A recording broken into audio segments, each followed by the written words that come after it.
Welcome. In today's video I'm going to be showing you how to fit a blackout curtain to your sliding door on your T5, T6. So let's get into it.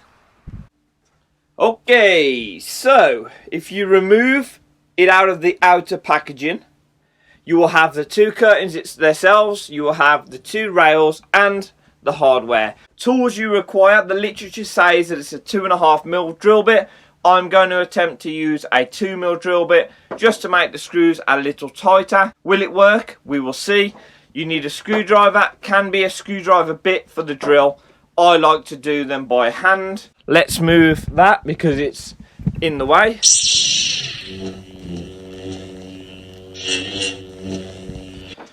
So now, once you've panel wiped this down, just to let you know, I am going to be carpeting this sliding door, so I will be removing these eventually. So starting off, what you want to do is you want to identify which is the top rail and also which is the bottom rail. Generally these blackout curtains that I bought from Camper Van Parts UK, they come pre-shaped, so you don't need to do any bending, you don't need to do any fitment. They simply just fit out of the box. So as you can see, that fits there, clearly being that one, whereas at the top, it doesn't quite fit. There is sticker labels on the bottom of them as well to also clarify, to confirm that you have the correct one. You can see there's like an outer ridge there. Basically, this outer ridge always faces out. This face, this tapered face here, always faces into the van. Now, I'm going to be pushing it right to the back surface because I want this to fit as snug as possible. Get the drill and drill the first hole. Start it, I can then remove it.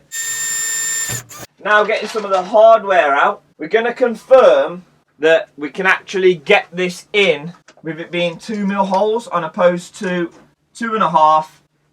Yeah, the screw will fit. So as I've said, the literature actually suggests 2.5mm.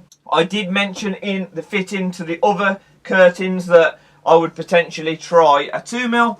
So I have tried it on this one and it fits perfectly fine. There's no problem there. So I'm going to continue with the 2. What I'm going to do is, you can use a pencil or a pen at this point, mark the holes, remove it and then drill them out. What I'm going to do is, I'm going to use the drill bit as a guide to start me. There's that one. There's that one. And there's that one. Now simply I'll just remove the rail. I will actually now fit the end trim. So in the kit, you get these plastic end trims that go on the end of the rails to finish them off so you don't get any sharp edges, you don't see the exposed metal or anything like that. Just finish it off nicely. You don't need to be drilling super fast, you can just go slow, do a nice job so you don't end up slipping and wailing the chuck. We'll push this end cap on. So you only need to nip these little screws. You don't need to swing off them, hang off them or anything like that. Then we've got one last hole to drill, which is right in the corner where we've put the end cap on. There we go. This end cap wouldn't actually come off because it's right up against that plastic trim cover. We're still going to do it anyway. Yep, so that's those on. Can be quite tricky to get the end caps back on. You might want to leave the rail loose so you can pick up the corner so it enables you to get the end cap on a bit more square, because it's such a perfect fit. If you're trying to get it on at an angle like that, it won't fit, whereas if you get it on straight, it will go straight in. What I'll do now is less talking. I'll get the top one drilled and then we can move on to sliding the curtains in. So now we get into the curtains. The 2 press studs always go to the outside of the window because they are what they clip into the frame once you've fitted their female ends. So you will see inside the fabric it has got these plastic kind of guides. They run all the way along. There's a lot more than you think. So one thing I did make a mistake on before is I've actually missed a couple. So take your time and make sure they're every like a couple of inches. Make sure you get everyone in. You can work out which is the face that should be facing in.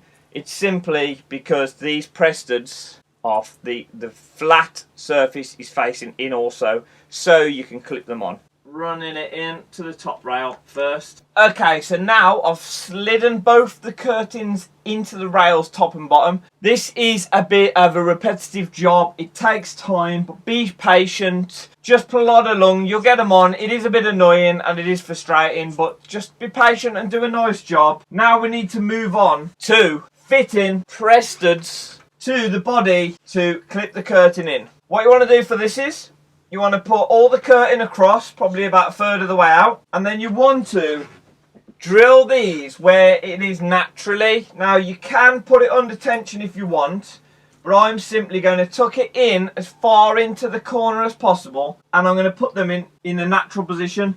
So all you need to do is hold the press stud where you think or you like it as a natural position, and then simply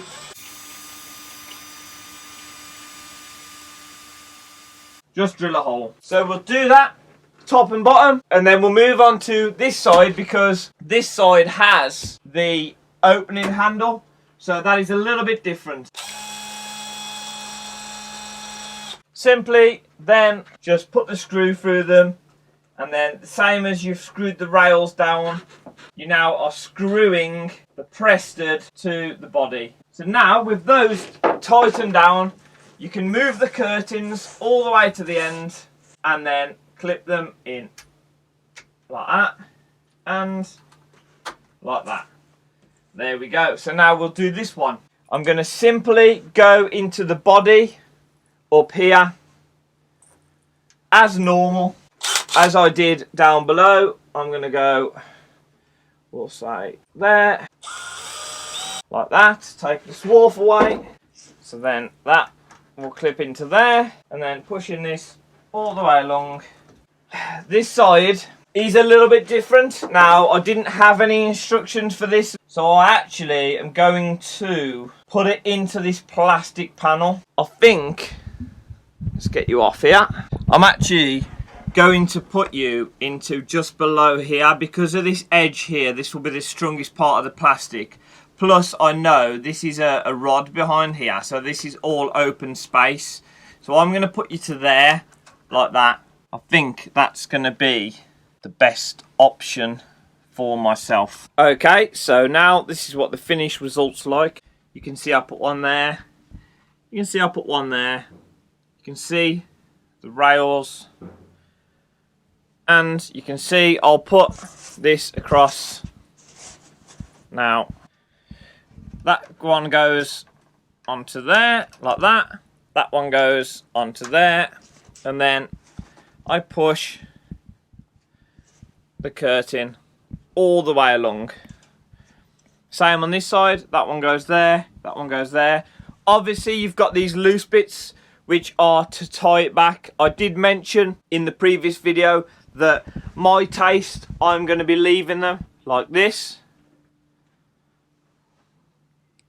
Now that is entirely up to you, that is your call. You can tie them back like that. It probably will be better on that one to do that at least, because it just gives you a little bit of room for the handle. So I'll probably do that one. The rest I will leave like that. I'm really happy with the results. I think it looks really good. So that's the end of this one. Just a little upload which hopefully has helped you and shown you and allowed you to do your own. Obviously, I have already done a video on the other glass for the blackout curtains. I will leave that link to the video below. Please subscribe and hit that bell. Hit the like button, it really helps me out a lot. Thanks for watching, I hope it's helped you, and I'll see you in the next one.